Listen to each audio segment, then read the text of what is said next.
ബഹുമാനപ്പെട്ട ധനമന്ത്രിയെ ഇങ്ങനെ ഒരു യോഗത്തിൽ ആദ്യമായിട്ട് കാണാൻ സാധിച്ചതിനുള്ള നന്ദി രേഖപ്പെടുത്തുകയാണ്. ഈ ഗവൺമെന്റ് അധികാരത്തിൽ വന്നിട്ട് 3.5 വർഷം കഴിഞ്ഞു. 3.5 വർഷമായി.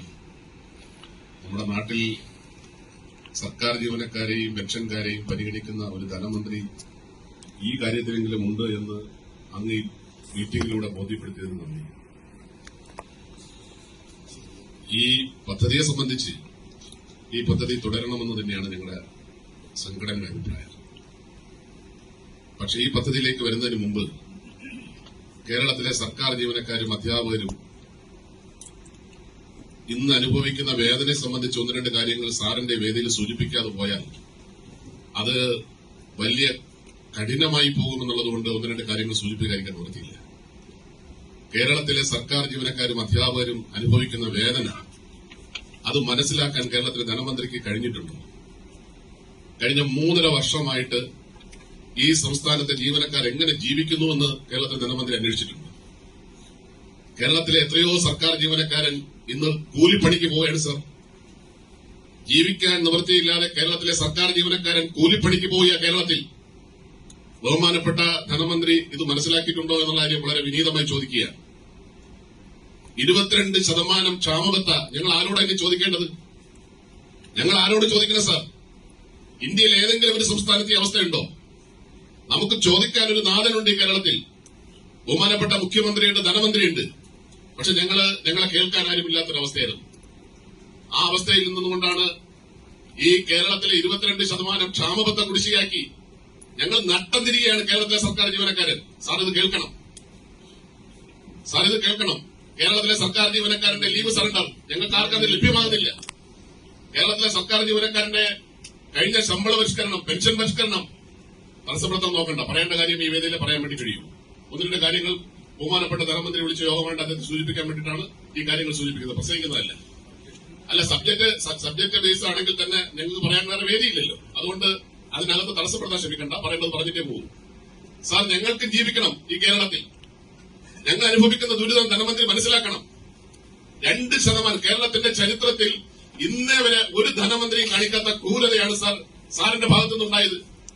വെറും 2% ക്ഷാമബത്ത അനുവദിച്ചിട്ട് ആ ക്ഷാമബത്തയുടെ കുടിശ്ശിക പോലും ഞങ്ങൾക്ക് തന്നില്ലെങ്കിൽ ഞങ്ങൾ എങ്ങനെ ജീവിക്കും സാർ? സാറിന്റെ കുടുംബപത്രമാണ്. ഞങ്ങളെ കുടുംബം ദാരിദ്ര്യത്തിലോട്ട് ഞങ്ങൾ ഉടരുകയാണ് സാർ. ആയിരക്കണക്കിന് ജീവനക്കാർ വഴിയാധാരമായിട്ട് ജീവിക്കേണ്ട അവസ്ഥ വന്നിരിക്കുന്നു. സാർ, അത് മനസ്സിലാക്കണം. കേരളത്തിലെ ഞങ്ങൾക്ക് ഇന്നിപ്പോൾ എന്താ പ്രതീക്ഷിക്കാനുള്ളത്? ഈ ക്ഷാമബത്ത ഞങ്ങൾക്ക് കിട്ടുമോ? ഈ ലീവ് സറണ്ടർ ഞങ്ങൾക്ക് ഏത് കാലത്ത് കിട്ടും? ഞങ്ങളെ ശമ്പള പരിഷ്കരണം കുറിച്ച് ആര് തരും ഞങ്ങൾക്ക്? സാർ, ഇതിനാരാ സാറിന് പറയാൻ മറുപടി ഉണ്ടാവും. സാർ പറയുന്നത് കേന്ദ്രം തരണമെന്നാണ്. സാർ, കേന്ദ്രം തരണമെന്ന് പറഞ്ഞ് സാർ മുന്നോട്ട് പോയിട്ട് സുപ്രീം കോടതി പോലും അത് അംഗീകരിച്ചില്ല സാർ. എത്ര കാലം ഞങ്ങൾ ആരോടാ ചോദിക്കേണ്ടത്? ഞങ്ങൾ ആരോടാ പറയേണ്ടത്? ഞങ്ങൾക്ക് ചോദിക്കാനൊരു നാഥനില്ലാത്ത സംസ്ഥാനമായി കേരളം മാറി സാർ. ഈ തരത്തിൽ കേരളത്തിലെ സർക്കാർ ജീവനക്കാരും പെൻഷൻകാരും അനുഭവിക്കുന്ന ദുരിതം മനസ്സിലാക്കാൻ കഴിയാതെ കണ്ണുകെട്ടിയിരുന്നതിന്റെ ദുരന്തഫലമാണ് സാർ ഈ പാർലമെന്റ് ഇലക്ഷനിൽ അനുഭവിക്കേണ്ടി വന്നത്. ഇടതു മുന്നണി, നിങ്ങൾ കണ്ണു തുറന്ന് കാണണം.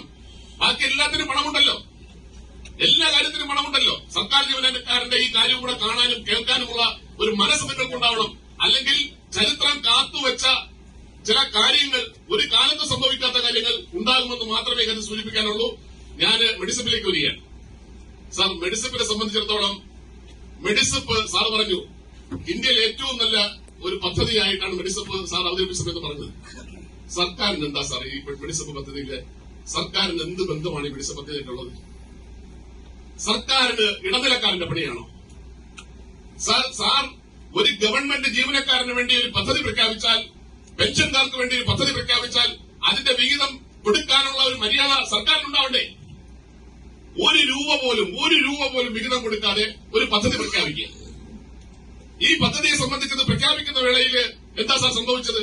ഞങ്ങളുടെ യോഗം ഞങ്ങളെ വിളിച്ച് കേട്ടില്ലേ? ഫൈനലായിട്ട് ഈ പദ്ധതി പ്രഖ്യാപിക്കുമ്പോൾ ഞങ്ങളത് കേൾക്കാൻ പോലും തയ്യാറായില്ല. സാറിന് ഇപ്പൊ ഈ യോഗത്തിന് വേണ്ടി വിളിക്കാൻ വേണ്ടി തയ്യാറായി. പക്ഷെ കഴിഞ്ഞ ഗവൺമെന്റ് കാലത്ത് അവസാനം ഇത് കേൾക്കാൻ പോലും തയ്യാറായില്ല. പദ്ധതി പ്രഖ്യാപിക്കുകയായിരുന്നു. 1 രൂപ സർക്കാർ വിഹിതം തരാതെ ഒരു പദ്ധതി നടപ്പിലാക്കിയിട്ട് പറയാണ് ഈ പദ്ധതി ഇന്ത്യയിലെ ഏറ്റവും വലിയ പദ്ധതിയാണ്.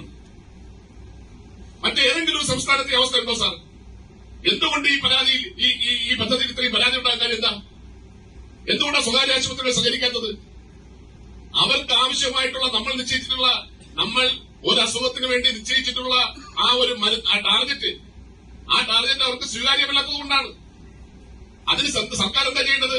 ജീവനക്കാരിൽ നിന്ന് കൊടുക്കുന്ന തുല്യമായ തുക, പെൻഷൻകാരിൽ നിന്ന് കൊടുക്കുന്ന തുല്യമായ തുക അതും സർക്കാർ കൊടുത്തുകൊണ്ട് സർക്കാരും അതിനോടൊപ്പം തുല്യമായ തുക നൽകിയാൽ ഈ പ്രശ്നം തീർന്നു. ഇത് 1 രൂപയുടെ കാശ് പോലും സർക്കാർ കൊടുക്കുന്നില്ല.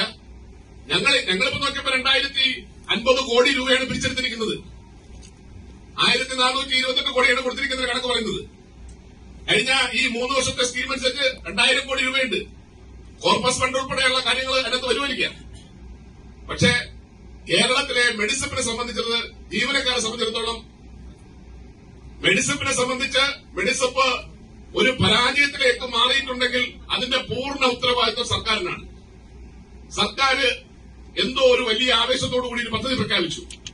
ഈ പദ്ധതി എങ്ങനെ പോകുന്നു ഞങ്ങൾ ആരോടെ ചോദിക്കേണ്ടത്? ഒരു സ്വകാര്യ ആശുപത്രിയിൽ ചികിത്സയ്ക്ക് വേണ്ടി പോയാൽ ഈ പദ്ധതിയെ സംബന്ധിച്ച് ഞങ്ങൾക്ക് അവിടെ എന്ത് ചികിത്സ കിട്ടും ഉറപ്പുള്ളത്? തിരുവനന്തപുരത്ത് നമ്മളെല്ലാവരും താമസിക്കുന്നത് തിരുവനന്തപുരത്താണ്. ഈ തിരുവനന്തപുരം നഗരത്തിലെ ഏതെങ്കിലും ഒരു ആശുപത്രിയിൽ ചേർത്തിട്ടുണ്ടോ സർ? സാധാരണഗതിയില് ഇത്തരം ചർച്ചകളിലൊക്കെ പങ്കെടുക്കുന്ന നിങ്ങൾക്കൊരു സമയമുണ്ട്. അല്ല, അത് എല്ലാ കാര്യവും പറയാനല്ലേ നിങ്ങൾ പറഞ്ഞോളൂ, ഞാൻ ഇടപെട്ടില്ലല്ലോ. ഇതിനൊക്കെ ഒരു സമയമുണ്ട്. അത് പറഞ്ഞു കഴിഞ്ഞാൽ മനസ്സിലാവുന്ന ആളുകളായിരിക്കുന്നേ. അതൊക്കെ കേട്ട് കഴിഞ്ഞാൽ അതൊന്നും വിഷമം ഉണ്ടാവുന്ന ആളുകളല്ല. പക്ഷേ ഇതിന് ഒരു സമയം, ഞങ്ങളുടെ നേതൃത്വം ബാക്കിയുള്ളവരായിട്ട് ആലോചിച്ച് സമയക്ലിപ്തതയൊക്കെ. ഞാൻ അവസാനിപ്പിക്കുന്നു. സമയത്തെ കാര്യം പറഞ്ഞ് അവസാനിപ്പിക്കുകയാണ്. സാർ, കേരളത്തിലെ സർക്കാർ ജീവനക്കാർക്കും